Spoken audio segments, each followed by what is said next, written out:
ఇప్పుడు మనం question tag అనే టాపిక్ గురించి మాట్లాడుతున్నాం.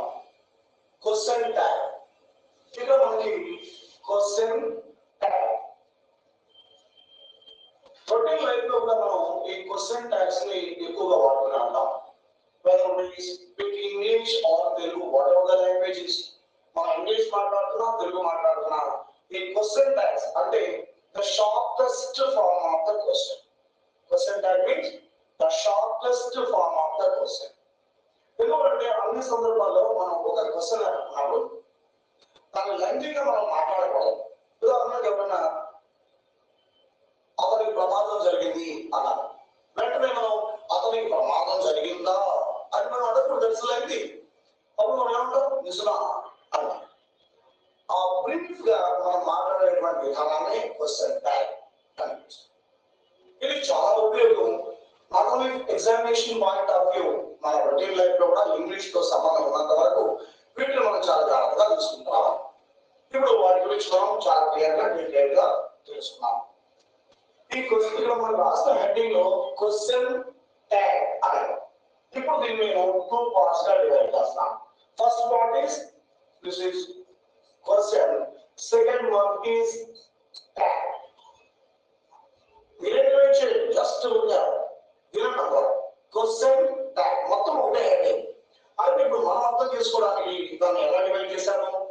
First part question, second part tag. అంటే ఇప్పుడు ఫస్ట్ పార్ట్ లో మనం ఏం తెలుసుకోవాలి అంటే preparation of a question. Preparation of a question అంటే అర్థమేంటి? ఒక అసర్టివ్ సెంటెన్స్ ని అంటే ఒక సాధారణ వాక్యాన్ని మనం క్వశ్చన్ అంటే ఇంటరాగేటివ్ లోకి ఎలా మార్చాలి, ఇది ఫస్ట్ స్టేజ్ లో మనం నేర్చుకుంటాం. ఒక అసర్టివ్ సెంటెన్స్ అంటే సాధారణ వాక్యాన్ని ఇంటరాగేటివ్ అంటే క్వశ్చన్ లోకి మార్చిన తరువాతనే దాన్ని మనం ట్యాగ్ లోకి ఎలా మార్చాలి అంటే సెకండ్ స్టేజ్ లో మనం ట్యాగ్ అని నేర్చుకుంటాం. అంటే ఫస్ట్ స్టేజ్ ఏమంటున్నాం? Preparation of a question. Second stage preparation of tag. ఇవి రెండు ఎక్కువ ఏమైపోతున్నాయి? Question tag. ఇప్పుడు మళ్ళీ మనం ఫస్ట్ దానికి రావాలి. ఏంటది చెప్పండి? First one, this is the first one అంటే preparation of a question. This is the first one, preparation of a question. అంటే ఏం చేస్తాం మనం? ఒక అసర్టివ్ సెంటెన్స్ అంటే అసర్టివ్ ఎలా ఉంటుంది? ఫస్ట్ క్లాస్ లో మనం నేర్చుకున్నాం. అసర్టివ్ ఎలా ఉంటుంది? సబ్జెక్ట్ తో స్టార్ట్ అవుతుంది, ఫుల్ స్టాప్ తో ఎండ్ అవుతుంది. సబ్జెక్ట్ తో స్టార్ట్ అవుతుంది, ఫుల్ స్టాప్ తో ఎండ్ అవుతుంది. వీటిని మనం అసర్టివ్ సెంటెన్స్ అంటాం. ఈ అసర్టివ్ సెంటెన్స్ ని మనం ఏం చేయబోతున్నాము? క్వశ్చన్ లోకి కన్వర్ట్ చేస్తున్నాం. అంటే క్వశ్చన్ మీన్స్ ఇంటరాగేటివ్ లోకి మారుస్తున్నాం. ఇలా ఒక అసర్టివ్ ఇంటరాగేటివ్ లోకి మార్చేటప్పుడు మనకు మళ్ళీ 2 స్టేజెస్ ఉన్నాయి. ఒకటి when helping verb is present. అంటే helping verb is present అంటే సెంటెన్స్ లో helping verb ఉన్నప్పుడు ఇది ఒక రకం. ఇందులో second one when helping verb is absent. ఇక్కడ ఈ రెండు చూసుకోవాలి. ఒకటి helping verb is present, second one helping verb is absent. అంటే ఇచ్చినటువంటి అసర్టివ్ సెంటెన్స్ లో helping verb ఉన్నప్పుడు దాన్ని ఇంటరాగేటివ్ లోకి ఎలా మారుస్తాం? ఇచ్చినటువంటి అసర్టివ్ సెంటెన్స్ లో helping verb లేనప్పుడు దాన్ని మనం ఇంటరాగేటివ్ అంటే క్వశ్చన్ లోకి ఎలా మారుస్తాం?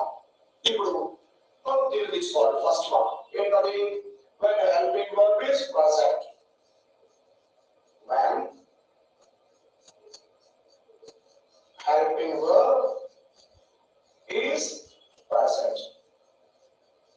అంటే అర్థమైంది? సెంటెన్స్ లో helping verb ఉన్నప్పుడు. ఒకసారి మీరు helping verbs ఇంతకుముందు మనం చెప్పుకునేది ఒకసారి రిమైండ్ చేసుకోవాలి, రికలెక్ట్ చేసుకోవాలి. helping verbs మొత్తం ఎన్ని ఉన్నాయి? 20. అవి మళ్ళీ 4 పార్ట్స్ తీసుకున్నాం. is an or was verb. వీటిని be forms అంటాం. Has, have, had వీటిని auxiliary verbs అంటాం. Shall, should, will, would, can, could, may, might, must ఇవి 9. వీటిని AFV లేదా anomalous finite verbs అంటాం. ఇప్పుడు ఈ మొత్తం ఇప్పుడు నేను చెప్పిన ఈ 3 సెట్స్ మనం కౌంట్ చేసి ఎన్ని అవుతాయి? 17 అది అవుతాయి. వీటికి ఒక పేరు పెట్టుకున్నాను, మీరు గుర్తు చేసుకోవాలి. ఇవన్నీ కూడా ఈ 17 మనం ఏమంటాం అంటే విజిబుల్ హెల్పింగ్ వర్బ్స్. ఏమన్నా విజిబుల్ హెల్పింగ్ వర్బ్స్ అంటే విజిబుల్ అంటే ఏంటి? అసర్టివ్ సెంటెన్స్ లో ఇప్పుడు మనం చెప్పుకున్న ఈ 17 కంటికి కనబడుతూ ఉంటాయి, సబ్జెక్ట్ పక్కనే ఉంటాయి. అందులో ఈ 17 హెల్పింగ్ వర్బ్స్ ఏమనుకున్నాము? Visible helping verb. ఒకసారి మళ్ళీ నేను స్పీడ్ గా చెప్తాను చూడండి. Is, am, are, was, verb 3 forms 5. Has, have, had auxiliary verbs 3. Shall, should, will, would, can, could, may, might, must anomalous finite verbs 9. Total గా ఇది 17. ఈ 17 ఏమనుకున్నాం? విజిబుల్. ఎందుకని విజిబుల్ అన్నాం? అవి సెంటెన్స్ లో మన కంటికి నేరుగా కనిపిస్తాయి. ఇప్పుడు మనం తీసుకునేది కాదు అంటే ఇప్పుడు హెల్పింగ్ వర్బ్ ఇస్ ప్రెసెంట్ అంటే అర్థం ఏంటి? ఇందులో ఏముంటాయి?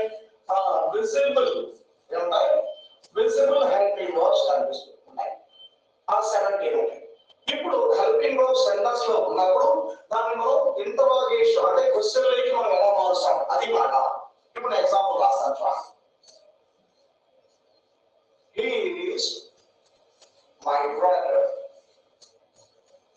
He is my brother. ఇది పంక్చుయేషన్ మార్క్స్ వెరీ ఇంపార్టెంట్. దేంతో స్టార్ట్ అయింది కదా? హీ అనే సబ్జెక్ట్ తో స్టార్ట్ అయింది, ఫుల్ స్టాప్ తో ఎండ్ అయింది. కాబట్టి దీన్ని ఏమనే వాళ్ళం?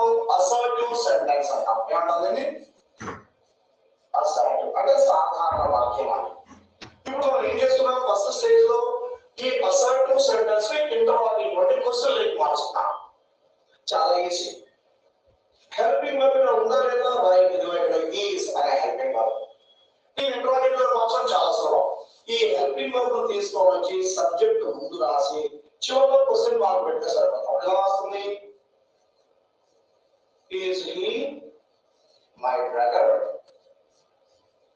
చూడండి మనల్ని క్వశ్చన్ మార్క్. ఇంకోటి రాస్తాం, మీరు చెప్పండి.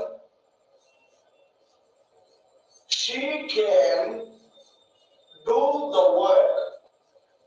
She can do the work. ఇప్పుడు మనం గమనించాలి, ఇందులో హెల్పింగ్ వర్బ్ ఉందా లేదా? రైట్. ఇక్కడ హెల్పింగ్ వర్బ్ can. ఇప్పుడు దీనిలో తీసి ఇక్కడ మీకు చేయడం చివరిలో క్వశ్చన్ మార్క్. Next one.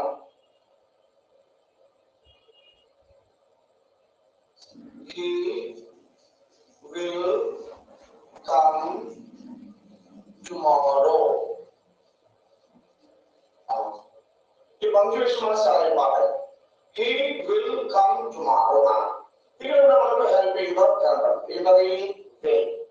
దీనిలో తీసుకుని ముందు రాసేసిన పిల్లలు చాలా క్వశ్చన్ మార్క్. అంటే ఎలా చెప్తాం? She can do the work. దీన్ని ఎలా మనం ఇంటరాగేటివ్ లో క్వశ్చన్ లైక్ మార్చుతాం? She can do the work. ఎలా రాస్తాం? Can she do the work? ఇక్కడ he will come tomorrow. దీన్ని ఎలా రాస్తాం? will ముందు తీసుకొని విడిచిపెట్టి will he come tomorrow. అంటే ఇక్కడ ఏం పెట్టాలి? మనం అనుకున్నటువంటి విజిబుల్ హెల్పింగ్ వర్బ్స్ ఏంటో ఒకసారి is, am, are, was, were. వీటిని ఏమంటాం? be forms. Next has, have, had. వీటిని ఏమంటాం? auxiliary verbs. అవి 3. Next shall, should, will, would, can, could, may, might, must. ఈ 9 ఏమనుకుంటాము? anomalous finite verbs అంటాం. ఈ టోటల్ గా 5 ప్లస్ 3 ప్లస్ 9 ఇవి 17. ఈ 17 వీటిని ఏమని పిలుస్తాము? Visible helping verbs. ఏం దీనికి అర్థం అవసరం లేదు. ఇవి సెంటెన్స్ లో సబ్జెక్ట్ పక్కనే ఉంటాయి, మీరు చేయాల్సిన పని లేదు. ఆ 17 లో ఏ ఒకటి కనపడ్డా దాని నుంచి సబ్జెక్ట్ ముందు పెట్టాలి, చివరిలో క్వశ్చన్ మార్క్ పెట్టాలి. అప్పుడు ఏమైపోతుంది? అసర్టివ్ సెంటెన్స్ ఇంటరాగేటివ్ అంటే క్వశ్చన్ లేక మారిపోతుంది. ఇది ఫస్ట్. ఇప్పుడు మీకు అర్థమైంది ఏంటి? హెల్పింగ్ వర్బ్ అంటే ఏ helping verb? Visible helping verb ఉన్నప్పుడు దాన్ని క్వశ్చన్ లేక మార్చడం ఎలా అనేది ఇప్పుడు మనం చూసాం. నెక్స్ట్ ఇప్పుడు సెకండ్ లెవెల్ వెళ్ళిపోదాం. సెకండ్ ఏమనుకున్నాము? when helping verb is absent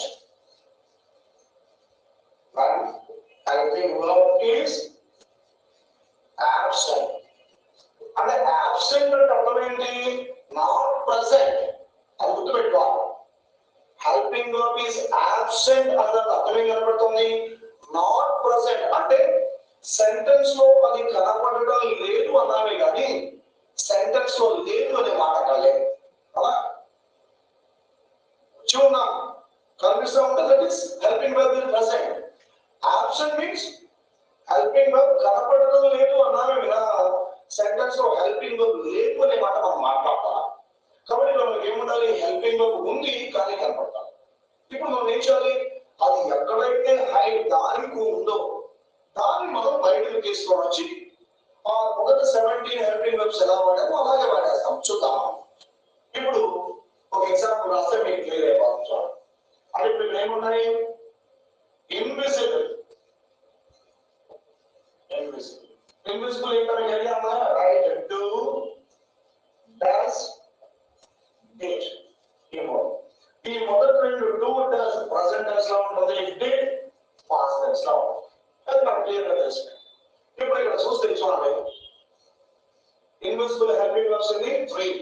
Do whatever is from base verbs. అవి do,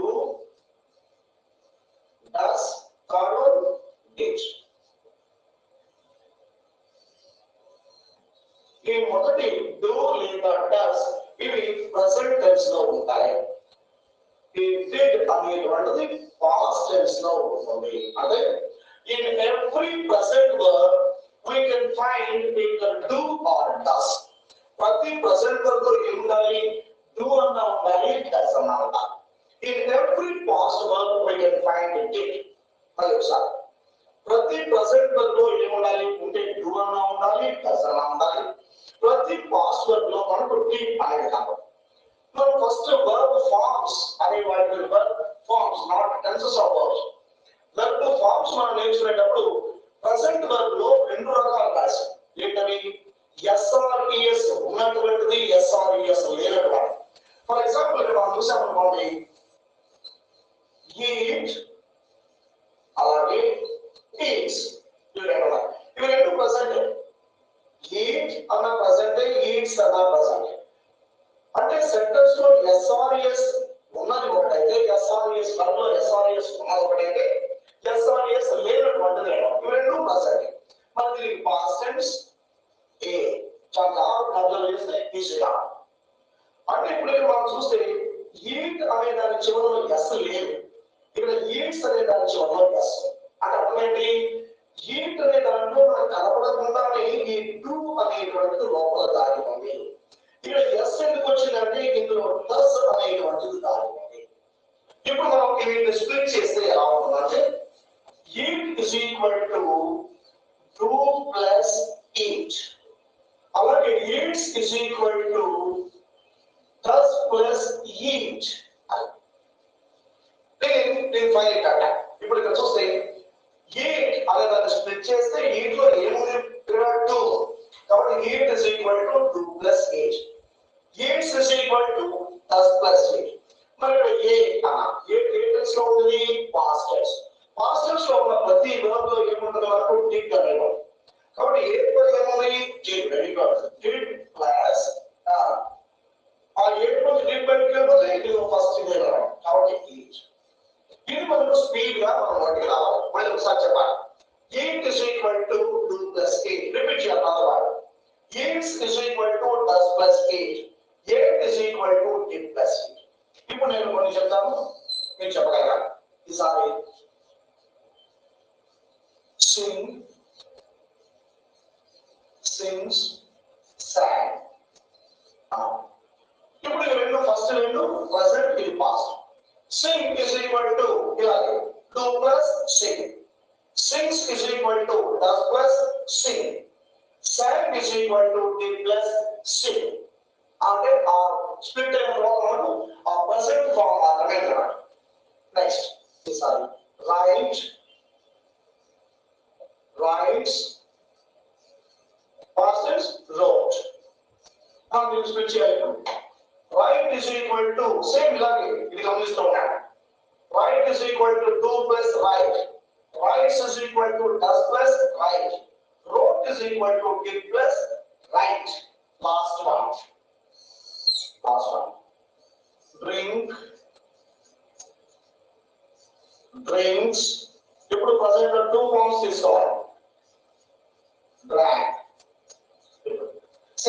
మీరు గమనిస్తున్నాను. Drink is equal to do plus drink. Drinks is equal to does plus drink. Drank is equal to did plus drink. ఇప్పుడు ఇక్కడ మనం board మీద ఒక 3 or 4 verbs split చేసాం. ఇప్పుడు మీరు నెంబర్ ఆఫ్ వర్బ్స్ మన దగ్గర లిస్ట్ ఉంది. ఆ లిస్ట్ ప్రకారంగా ఆ నెంబర్ ఆఫ్ కొన్ని వర్బ్స్ తీసుకొని దాని మీరు ఒక అనుకోవాలి. అది ప్రెసెంట్ పాస్తా. ప్రెసెంట్ అయితే అందులో డూ ఎస్ ఆర్ ఎస్ ఉందా లేదా, అంటే డూ ఉంటుందా డస్ ఉంటుందా, ప్రతి పాస్ట్ వర్బ్ ఏముంటుందంటే ఇలా మీరు విన్న తర్వాత మళ్ళీ 1-2 వర్బ్స్ తీసుకొని ఇప్పుడు మనం బోర్డు మీరు అనుకునేటాక వేరే ప్రతి మళ్ళీ మీరు ప్రాక్టీస్ చేయాలి. ఏ టాపిక్ అయినా కూడా మీరు వెంటనే మళ్ళీ ప్రాక్టీస్ చేస్తేనే మనసులో ఉంటాయి. జస్ట్ దీనికి వదిలేసామనుకోండి అప్పుడు మనతో కూడా వెళ్ళిపోతాయి. ఇప్పుడు నేను ఇక్కడ ఈట్ అనే ఒక వర్బ్ తీసుకున్నాను, సింగింగ్ తీసుకున్నాను, రైట్ తీసుకున్నాను, డ్రింక్ తీసుకున్నాను. మీరు ఇవి కాకుండా చాలా ఉన్నాయి. Play, jump, sleep, ride, swim, ఇలాంటి చాలా ఉన్నాయి. వాటిని కూడా తీసుకొని మీరు ఒక్కొక్క చెప్పాలి. వాటి ప్రాక్టీస్ చేసినట్లయితే ఇప్పుడు మనం టోటల్ గా ఏం తెలుసుకున్నాము అంటే సెంటెన్స్ లో హెల్పింగ్ వర్బ్ ఉన్నప్పుడు మనం ఏం చేయాలి, మెయిన్ వర్బ్స్ కనబడుతూ ఉంటాయి. ఇప్పుడు ఆ మెయిన్ వర్బ్ ని మనం ఇప్పుడు ఈ విధంగా స్ప్లిట్ చేసి దాంట్లో డూ కానీ డస్ కానీ డిడ్ కానీ ఉంటుంది, వాటిని బయటకు తీసుకొని లోపల ఉన్నంత వరకు అవేమో బేస్ వర్బ్ లో అవుతాయి. ఆ వర్బ్ నుంచి బయటకు వస్తున్నాయి అవి హెల్పింగ్ వర్బ్స్ గా మారిపోతాయి. మళ్ళీ ఒకసారి డూ డస్ డిడ్ అనేటువంటిది మెయిన్ వర్బ్ లోపల ఉన్నంత వరకు. ఫర్ ఎగ్జాంపుల్ సింగ్ ఏమున్నది లోపల డూ, సింగ్స్ ఏమున్నందులో డస్, సాంగ్ ఏమున్నందులో డిడ్ అన్నారు. అవి మెయిన్ వర్బ్ లోపల ఉన్నప్పుడు అవి ఏమంటారు, వాటిని బేస్ వర్బ్స్ అంటారు, అంటే ఆధారం. ఎప్పుడైతే మనం స్ప్లిట్ చేసి ఆ బేస్ వర్బ్ ని బయటకు తీసిన వెంటనే అవి ఏమైపోతాయి, ఆటోమేటిక్గా హెల్పింగ్ వర్బ్స్ అయిపోతాయి. ఎప్పుడైతే హెల్పింగ్ వర్బ్స్ మారిపోయాయో ఇక్కడ హెల్పింగ్ వర్బ్ ఏం చేసాం, దాన్ని ముందు పెట్టి చివరిలో question mark. Just of simple. ఇప్పుడు నేను వాటి ఎగ్జాంపుల్ ఇస్తాను.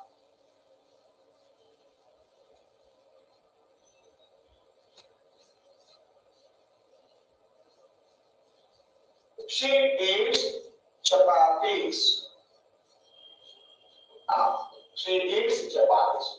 ఇక్కడ మనకు హెల్పింగ్ వర్బ్ కనపడలేదు. అంటే హెల్పింగ్ వర్బ్ ఇస్ absent అన్నామే కానీ హెల్పింగ్ వర్బ్ లేదు అని మనం చెప్పాలి. కానీ ఎక్కడ ఉంది ఇక్కడ ఈట్స్. దీన్ని స్ప్లిట్ చేయాలి. అంటే ఇప్పుడు ఈట్స్ ని స్ప్లిట్ చేస్తే ఏమొస్తుంది మనకు, డస్ ప్లస్ ప్రెసెంట్ ఈట్. అయితే లోపల ఉన్నంత వరకు ఇదేమో బేస్ వర్బ్ గా ఉంది. స్ప్లిట్ చేసి బయటకు వస్తున్నాం, ఇదేమైపోయింది బీ ఫామ్.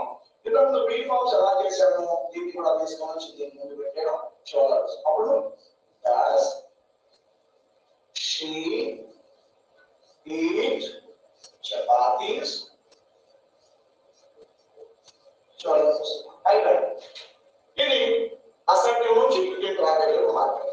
ఇంకో ఎగ్జాంపుల్ నేను రాస్తూ ఉంటాను, మీరు దాన్ని చెప్పగలుగుతూ ఉండాలి. నోట్ కలిసి మాట్లాడుతున్నాను. Next one, he told the story. ఇప్పుడు ఇక్కడ మనకు కావాల్సింది టోల్డ్. టోల్డ్ లేటర్స్ లో ఉంది. Tell, tells present tense, told past tense. కాబట్టి టోల్డ్ అనేది పాస్ట్. ఇప్పుడు దీన్ని స్ప్లిట్ చేస్తే ఎలా వస్తుంది, పాస్ట్ టెన్స్ లో ఉంటుంది ఇట్ ప్లస్ టెల్. ఇప్పుడు సింపుల్, దీన్ని ముందు పెట్టేసి చూడాలి కోసం. అలాగే I write the poems. ఇప్పుడు ఇది మనకు కావాల్సి రైట్. ఒక వర్బ్ చూసినట్టే దాని మిగిలిన 3 ఫార్మ్స్ మనకు వచ్చేసారు. రైట్ ఏంటి ఫార్మ్స్ ఏంటి, write, writes present tense, wrote past tense. కాబట్టి దీన్ని స్ప్లిట్ చేస్తే ఎలా వచ్చింది, డూ ప్లస్ రైట్. ఇప్పుడు దీన్ని ముందు పెట్టేసారు చూడాలి వస్తున్నా. ఇది మనం హెల్పింగ్ వర్బ్ లేనప్పుడు చేయాల్సినటువంటి పని. హెల్పింగ్ వర్బ్ ఉంటే అసలు మనకు సమస్య లేదు. సింపుల్ గా హెల్పింగ్ వర్బ్ చేసి ఫస్ట్ రాస్తాం, సబ్జెక్ట్ కంటే ముందు రాస్తాం, చివరిలో క్వశ్చన్ మార్క్. హెల్పింగ్ వర్బ్ లేనప్పుడు మెయిన్ వర్బ్ ను స్ప్లిట్ చేసి అందులో ఉండేటువంటి బేస్ వర్బ్ ను బయటకు తీస్తాం. బేస్ వర్బ్స్ ఏమున్నాయి, 3, do, does, did. Present verb లో ఏముంటుంది? ఉంటే డూ అన్నా ఉండాలి, డస్ అన్నా ఉండాలి. ఎలా తెలుస్తుంది చెప్పండి? డూ ఉందా డస్ ఉందా ఎలా తెలుస్తుంది మనకు? సింపుల్. ఆ ప్రెసెంట్ వర్బ్ చివరిలో ఎస్ గానీ ఈఎస్ గానీ లేకపోతే అందులో డూ ఉంటుంది. ఆ ప్రెసెంట్ వర్బ్ చివరిలో ఎస్ గానీ ఈఎస్ గానీ ఉంటే అందులో డస్. ఇక పాస్ట్ వర్బ్ గురించి మనం ఆలోచించే పని లేదు. ఎందువల్ల ప్రతి పాస్ట్ వర్బ్ లో డిడ్ అనేది ఉంటుంది. కాబట్టి బేసిక్ గా మనం గుర్తుంచుకోవాల్సింది ఏంటంటే ఫస్ట్ లో మనం చెప్పినట్టు వర్బ్ ఫార్మ్స్ దాదాపు మీకు ఒక 25 వర్బ్ ఫార్మ్ మీరు నేర్చుకుంటే ఆటోమేటిక్ గా బోనస్ గా 25 వస్తాయి.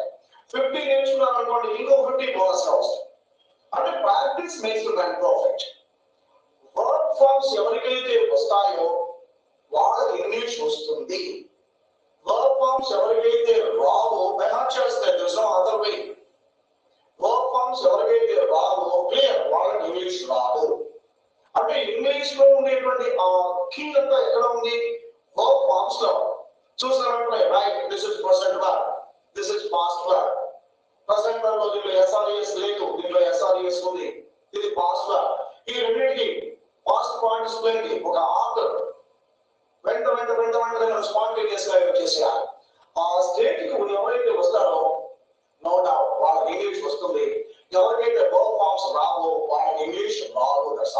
కాబట్టి మనం రాదు అనే నెగటివ్ ఎప్పుడు ఉండదు. Always must be in positive approach, optimistic వేలో ఉండాలి. అందులో మనం ఏం చేయాలి? ఒకవేళ ఇప్పుడు రాకపోయినా వాటిని కూర్చొని ఒక రోజు పట్టుదలతోటి కరెక్ట్ గా వాటి అంతా బయట చేయడం. వేరే procedure simple direct short cut లేదు. కూర్చొని చక్కగా బయట చేయడం, ఇంకొకరికి దాన్ని మనం తిరిగి మళ్ళీ చెప్పడం, అవునా కాదా వాళ్ళ చేత అన్ని చెప్పచ్చు. ఇలా ఇవి వస్తే ఇంగ్లీష్. అందుకే ఇక్కడ మనం చెప్పినప్పుడు కూడా చూస్తున్నాం హెల్పింగ్ వర్బ్ ఉన్నప్పుడు మనం ఏం చేస్తాము? సింపుల్. ఆ హెల్పింగ్ వర్బ్ ముందు పెడతాం, చివరిలో వస్తే మాట పెడతాం. ఇంటరాగేటివ్ మారిపోయి. హెల్పింగ్ వర్బ్ లేదు, లేదు మీన్స్ కనపడటం లేదు, absent కనపడటం లేదు కదా, అసలు లేదు కాదు. అప్పుడు మనం ఏం చేయాలి? అది ఏ టెన్స్ తెలుసుకొని, అంటే ప్రెసెంట్ టెన్స్ ఆ పాస్ట్ టెన్స్ తెలుసుకొని, ప్రెసెంట్ టెన్స్ అయితే అందులో డూ గానీ డస్ గానీ ఉంటుంది, పాస్ట్ అయితే డిడ్ ఉంటుంది. అందులో స్ప్లిట్ చేయడం, లోపల ఉండే బేస్ వర్బ్ బయటకు తీసుకొని వచ్చి లోపల ఉండే ఏమనుకున్నాను రైట్ బేస్ వర్బ్. మరి బేస్ వర్బ్ స్ప్లిట్ చేసి బయటకు తీసుకొని వస్తే ఏమైపోయింది? Helping verb. అందులో మనం హెల్పింగ్ వర్బ్స్ లిస్ట్ ఏమనుకున్నాం? 20. మొదట విజిబుల్ హెల్పింగ్ వర్బ్స్ అన్ని 17. ఇప్పుడు ఇన్విజిబుల్ కాకుండా డూ డస్ డిడ్ ఇవి 3. టోటల్ గా ఏమైపోయింది? 20. రైట్. ఇప్పుడు మనం ఫస్ట్ స్టేజ్ టచ్ చేసాం. ఏంటది? Preparation of a question. అంటే క్వశ్చన్ తయారు చేయడము అనే దాని గురించి తెలుసుకోవాలి. అంటే రెండో దాంట్లో హెల్పింగ్ వర్బ్ ఉన్నప్పుడు, హెల్పింగ్ వర్బ్ లేనప్పుడు, అది ఫస్ట్ స్టేజ్ అయితే. నెక్స్ట్ రెండోది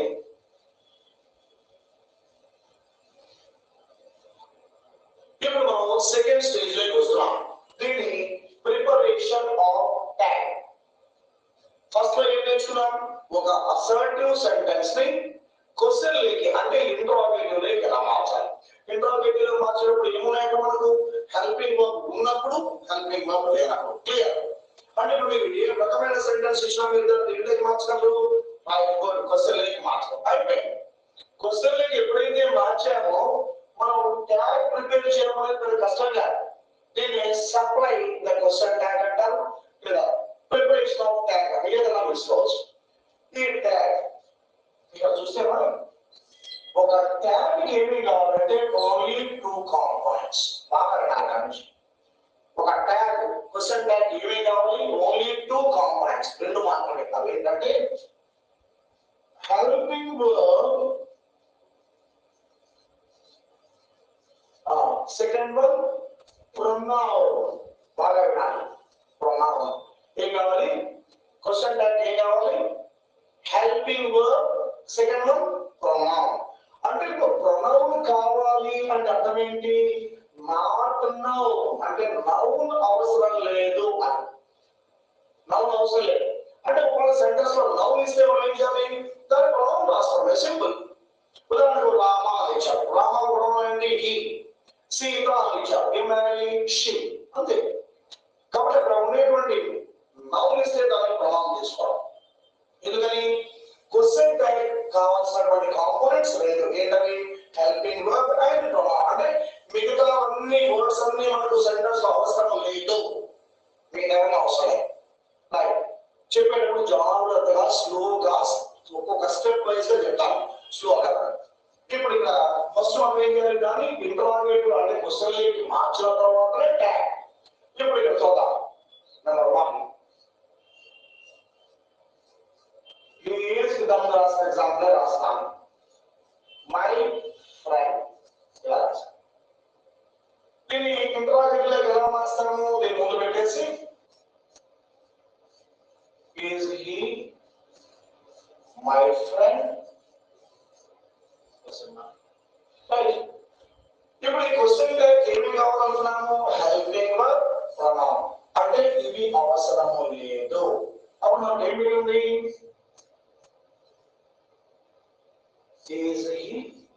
అది next one, second one, she cooks food. ఇప్పుడు ఇక్కడ మనకి హెల్పింగ్ వర్బ్ లేదు. ఇందులో మనం చూసాం కుక్స్ బ్రేక్ చేస్తే వస్తుంది డస్ ప్లస్ నోట్. అప్పుడు does she cook food question mark. ఇప్పుడు మనకు కావాల్సింది హెల్పింగ్ వర్బ్ ప్రొనౌన్, ఇది అవసరం. అప్పుడు ఏం మిగిలింది మనకు,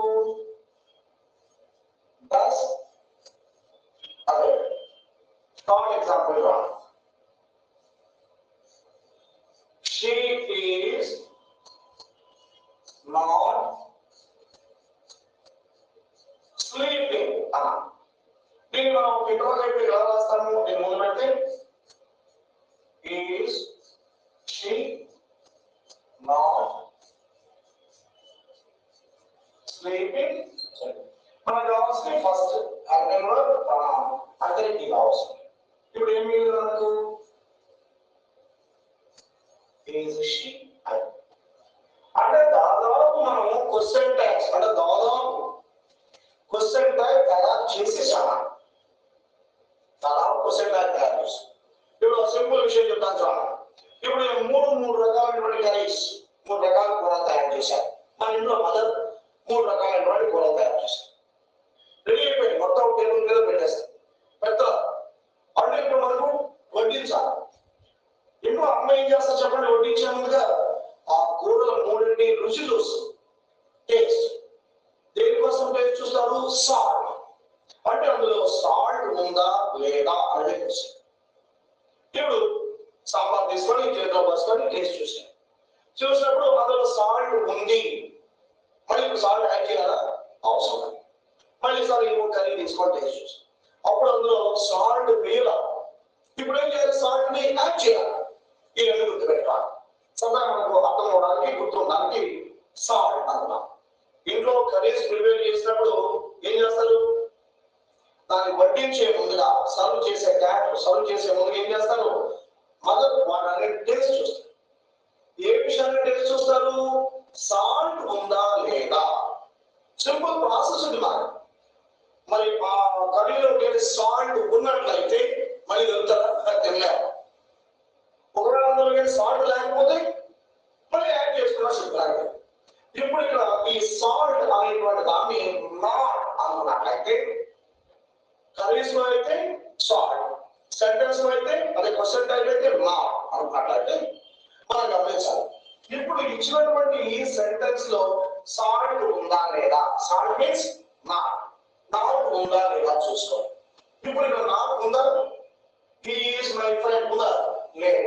అంటే మొదటి కర్రీలో సాల్ట్ లేదు, అంటే మనం సాల్ట్ యాడ్ చేయాలో లేదా, తప్పకుండా చేయాలి. అంటే ఇప్పుడు దీన్ని కూడా ఎలా చేస్తాము, ఈ నాట్ అనే దాన్ని కూడా మనం చేసి ఎన్ అపాస్ట్రఫీ అన్నమాట. అప్పుడు ఎలా చేస్తాం, మీకు లేదు కాబట్టి మనం రాయాలి. అప్పుడు ఇది ఎలా వస్తుంది, ఈజ్ ఇట్ షీ ఇది కరెక్ట్. అలా నాట్ ఎందుకు వాడాము, లేదు ఇలా అందులో. సెకండ్, షీ కుక్స్ ఫుడ్, ఇది కూడా చెక్ చేయాలి. ఇందులో నాట్ ఉందా, లేదు. లేదు కాబట్టి మనం ఏం చేయాలి, ఇక్కడ రాయాలి. అప్పుడు dash and she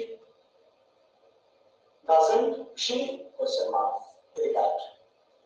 next thought centre చూడండి, షీ ఈస్ నాట్ స్లీపింగ్. ఇలా నాట్ ఉందా? ఉందా? ఉంది. అంటే ఈ కర్రీలో ఏముంది? ఆల్రెడీ సాల్ట్ వేసేసే ఉన్నాం. ఇప్పుడు మళ్ళీ సాల్ట్ వేస్తే తినడానికి ఉపయోగపడదు.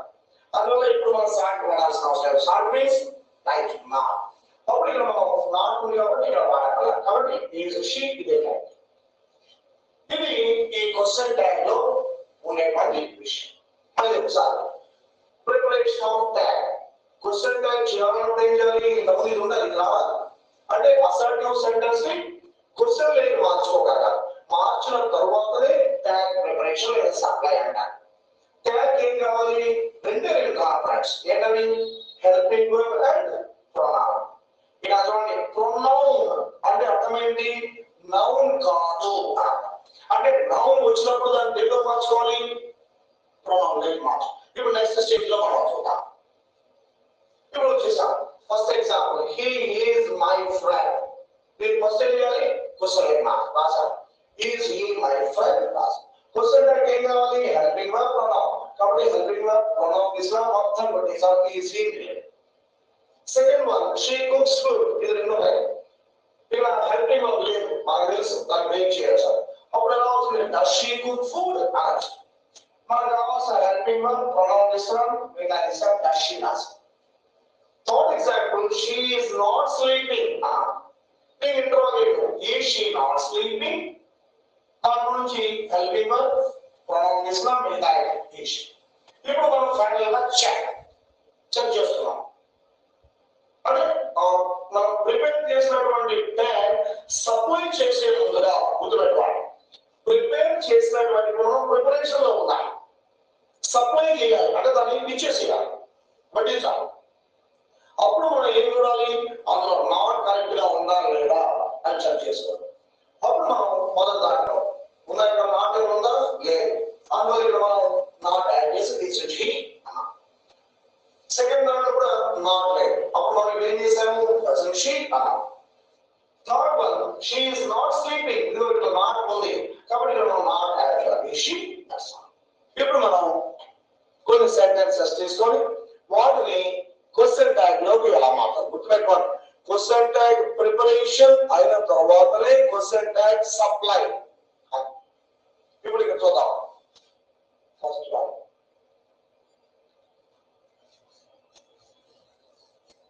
they wrote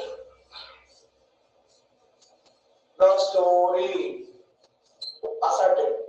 ఇప్పుడు నేను రాయాలి wrote past tense కాబట్టి 11th did.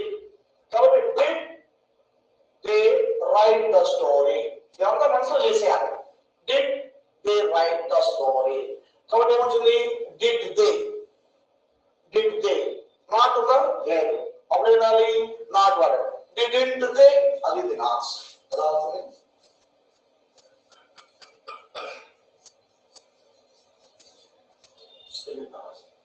నెక్స్ట్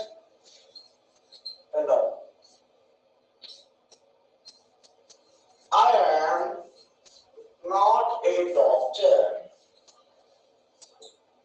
ఇప్పుడు ఇక్కడ చూస్తే నాట్ ఉంది కాబట్టి ట్యాగ్ లో మనం నాట్ వాడకూడదు. అప్పుడు ఎలా వస్తుంది? am I not a doctor. Not ఉంది కాబట్టి ఏమొస్తుంది? అప్పుడు ఏమొస్తుంది? am I.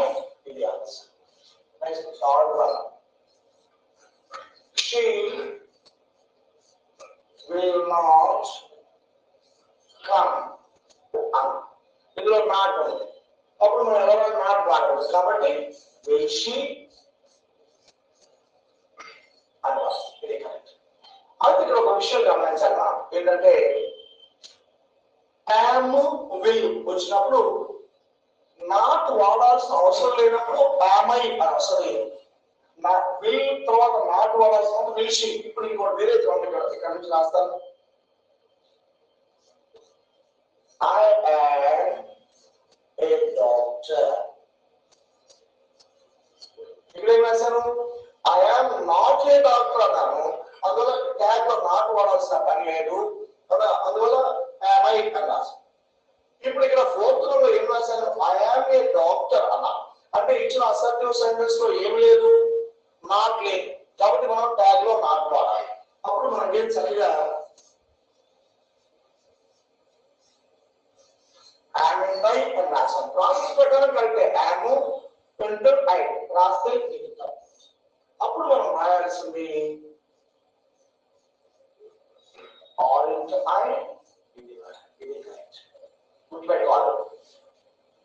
యామ్ అనేటువంటి హెల్పింగ్ వర్బ్ ని మనం అసర్టివ్ లో వాడచ్చు, ఇంటరాగేటివ్ లో మాత్రమే వాడచ్చు. ఇక మిగిలిన వాటికి యాడ్ చేసినట్టుగా మనం నాట్ వాటికి యాడ్ చేస్తే అది కదా. అప్పుడు మనం ఏం చేస్తాము, యామ్ ఐ రాస్తాం. ఇప్పుడు సెంటెన్స్ లో నెగటివ్ నాట్ ఉన్నాం, నాట్ లేనప్పుడు ఏం చేయాలి, మనం యాడ్ చేయాలి. అప్పుడు యామ్ అండ్ ఐ అనేది రాంగ్. అప్పుడు మనం ఏం రాస్తాము, యామ్ అండ్ బదులుగా ఆర్ అండ్ ఐ అని. ఇది ఒకటి గుర్తుపెట్టాలి. నెక్స్ట్ ఇక్కడ చూడండి, షీ విల్ నాట్ కమ్. ఇక్కడ నాట్ ఉంది కాబట్టి విల్ షీ అన్నా. ఇక్కడ చూడండి, షీ విల్ కమ్ అన్నా. ఇప్పుడు ఇక్కడ మనం విల్ రాయాలి, విల్ రాస్తాం కాబట్టి నాట్ రాయాలి. అప్పుడు ఎలా రాస్తాము, విల్ షీ అని రాస్తే అదే తప్పు. అప్పుడు మనం రాయాల్సింది won't she. ఈ రెండు ఒకసారి మనసులో ఉంచుకోండి. ఇక I am not a doctor అన్నప్పుడు ఇక్కడ క్వశ్చన్ ట్యాగ్ ఏమైంది, ఆమె ఏమైంది, మనం ఇక్కడ నాట్ వాడాల్సిన పర్లేదు, ఆల్రెడీ సెంటెన్స్ లో నాట్ ఉంది. ఇక్కడ షీ విల్ నాట్ కమ్ అనే దాంట్లో నాట్ ఉంది కాబట్టి మనం వాడాల్సిన అవసరం లేదు, విల్ షీ. అయితే ఇక్కడ ఫోర్త్ ఫిఫ్త్ చూస్తే ఐ యామ్ ఎ డాక్టర్ అని. అంటే ఇప్పుడు ఈ ఫోర్త్ దాంట్లో ఏం చేయాలి, మనం నాట్ వాడాలి ట్యాగ్ లో. అందువల్ల మనం ఏం చేసాము, యామ్ ఎంజ్ ఐ అది తప్పు. అప్పుడు ఏమాలి, ఆరెంజ్ ఐ అన్నా. అలాగే ఇక్కడ షీ విల్ కమ్ అన్నా, షీ విల్ కమ్. ఇప్పుడు దీనిలో కూడా మనం నాట్ వాడాలి. అప్పుడు విల్ షీ అంటే అది రాంగ్. అప్పుడు మనం ఏమాలి, వోంట్ షీ అని. ఇవి కొంచెం జాగ్రత్తగా గుర్తుపెట్టాలి. ఇది ఒక స్టేజ్ దాటారు. నెక్స్ట్ ఇప్పుడు మనం ఇంతకుముందు అనుకున్నాం ఏంటది, క్వశ్చన్ టైప్ ఏం కావాలి, హెల్పింగ్ వర్బ్ అండ్ ప్రొనౌన్. ఏమంటాం, హెల్పింగ్ వర్బ్ అండ్ ప్రొనౌన్ అంటే అర్థమైంది. ప్రొనౌన్ కావాలి అని అంటే నౌన్ అవసరము లేదు అనే విషయం తెలుసు కదా. నౌన్ అవసరం లేదు, ఆ నౌన్స్ వచ్చినప్పుడు వాటిని ప్రొనౌన్ గా మార్చుకోవాలి. ఆ తర్వాత మళ్ళీ మనం ఇక్కడ యామ్ విల్ అది వచ్చినప్పుడు నాట్ అవసరం లేకపోతే వాటిని వేయచ్చు, విల్ షీ యామ్ ఐ అన్నారు. నాట్ ట్యాగ్ అవసరమైనప్పుడు మాత్రం వాటిని యామ్ ఐ అనేది రాదు కాబట్టి ఆరెంజ్ ఐ రావాలి, విల్ షీ అనేటువంటి ఉండదు కాబట్టి ఓన్ షీ. ఇది మనం చేయాలి. ఇట్లా మనం ఈ క్వశ్చన్ ట్యాగ్స్ ని జాగ్రత్తగా మళ్ళీ ఒకసారి ఫైనల్ గా రివైజ్ చేస్తాను చూడండి. ఇచ్చినటువంటి ఫస్ట్ క్వశ్చన్ ట్యాగ్ అనే దాంట్లో ఫస్ట్ మనం ఏం చేయాలి, క్వశ్చన్ అంటే ఇచ్చిన అసర్టివ్ సెంటెన్స్ ఏం చేయాలి, మనం క్వశ్చన్ లేకి మార్చుకోవాలి. అంటే అసర్టివ్ ని ఇంటరాగేటివ్ లేకి మార్చుకోవాలి. మార్చుకోవడం రెండు పద్ధతులు ఉన్నాయి. హెల్పింగ్ వర్బ్ ఉన్నప్పుడు, హెల్పింగ్ వర్బ్ లేనప్పుడు రెండు ఉన్నాయి. హెల్పింగ్ వర్బ్ ఉంటే చాలా ఈజీ. అందులో ఉండేటువంటి is, am, are, was, were, has, have, had, shall, should, will, would, can, could, may, might, must. ఈ 17 చివరిలో ఉండే ఏఎఫ్ఈలు అన్ని ఉన్నవి అవసరం లేదు, ఒక అనుకున్నాం. ఇవి ఉన్నట్లయితే దాన్ని సబ్జెక్ట్ కంటే ముందు రాయడం చివరిలో క్వశ్చన్ మార్క్ క్వశ్చన్ అయిపోయింది. రెండోది హెల్పింగ్ వర్బ్ లేనప్పుడు ఎలా చేస్తాము, గుర్తు చేస్తాను మొత్తం మీకు. హెల్పింగ్ వర్బ్ లేనప్పుడు ఎలా చేస్తాము, మెయిన్ వర్బ్ స్ప్లిట్ చేస్తాం. ప్రెసెంట్ వర్బ్ అయితే డూ గానీ డస్ గానీ ఉంటుంది, పాస్ట్ వర్బ్ అయితే డిడ్. అంటే లోపల ఉన్నంత వరకు బేస్ వర్బ్స్ అన్నాం, వాటి బయటకు వస్తున్నాయి ఏమైపోయినాయి, హెల్పింగ్ వర్బ్స్. వాటి do no, does no, did no verb బట్టి తీసి బయట పెట్టడం, చివరిలో క్వశ్చన్ మార్క్ పెట్టడం, అయిపోయింది క్వశ్చన్. ఇప్పుడు ప్రిపరేషన్ ఆఫ్ ట్యాగ్. ముందు ప్రిపరేషన్, ఆ తర్వాత సప్లై. అలా ప్రిపరేషన్ అప్పుడు ఏం చేయాలి, క్వశ్చన్ ట్యాగ్ ఏమేమి కావాలి చెప్పాలి. ఇప్పుడు మీరు క్వశ్చన్ ట్యాగ్ ఏమేమి కావాలి, రైట్, రెండు కాంపోనెంట్స్ ఏంటవి, హెల్పింగ్ వర్బ్ అండ్ ప్రొనౌన్. గుర్తుపెట్టుకోండి, ప్రొనౌన్ అంటే నాట్ నౌన్, నౌన్ కాదు. ఇప్పుడు మనం ఆ సెంటెన్స్ అసర్టివ్ ఇంటరాగేటివ్ మార్చి మొదట హెల్పింగ్ వర్బ్ ఉంటుంది, దాని తర్వాత ప్రొనౌన్ ఉంటుంది. ఆ రెండు తీసుకోవడం మిగతా క్యాచ్. అలా చేసిన తర్వాత మనం చూసుకున్న తర్వాత ఇప్పుడు మనం ప్రిపరేషన్ ఆ తర్వాత సప్లై. ఇప్పుడు మీకు చెప్పాను కర్రీస్ గురించి. సాల్ట్ ఉందా లేదా? సాల్ట్ అంటే ఏమనుకున్నాం? నాట్ ఉందా లేదా? ఇచ్చిన సెంటెన్స్ లో నాట్ ఉంటే, అంటే ఆల్రెడీ కర్రీలో సాల్ట్ ఉంటే మనం వేయకూడదు. సాల్ట్ లేకపోతే మనం వేయాలి. కాబట్టి ఇచ్చిన సెంటెన్స్ లో నాట్ ఉంటే మనం ట్యాగ్ లో నాట్ వాడాలి. ఇచ్చిన సెంటెన్స్ లో నాట్ లేకపోతే ట్యాగ్ లో నాట్ వాడాలి. ఇవి మనం చెప్పాం. నెక్స్ట్ నౌన్ కాదు ప్రొనౌన్ అన్నాం. అన్నప్పుడు మనం ఇక్కడ రామ ఉన్నట్లయితే హి, సీత ఉన్నట్లయితే షీ. ఇట్లా మనం వాటి ప్రకారంగా ఆ నౌన్స్ మనం రాసుకుంటూ వస్తాం. ఆ నౌన్స్ బదులు ప్రొనౌన్స్ రాస్తాం. లాస్ట్ గా ఇప్పుడు ఈ రెండు విషయాలు కొంచెం మరొకసారి చూస్తే, యామ్ ఒకటి విల్ ఒకటి వచ్చిన సందర్భంలో కొంచెం జ్ఞాపకం. ఇందులో ఇక్కడ చూడండి, యామ్ తర్వాత నాట్, అంటే ఇక్కడ సెంటెన్స్ లో నాట్ ఉంది కాబట్టి మనం ట్యాగ్ లో నాట్ వాడాల్సిన పని లేదు. అప్పుడు యామ్ ఐ రాసేయచ్చు.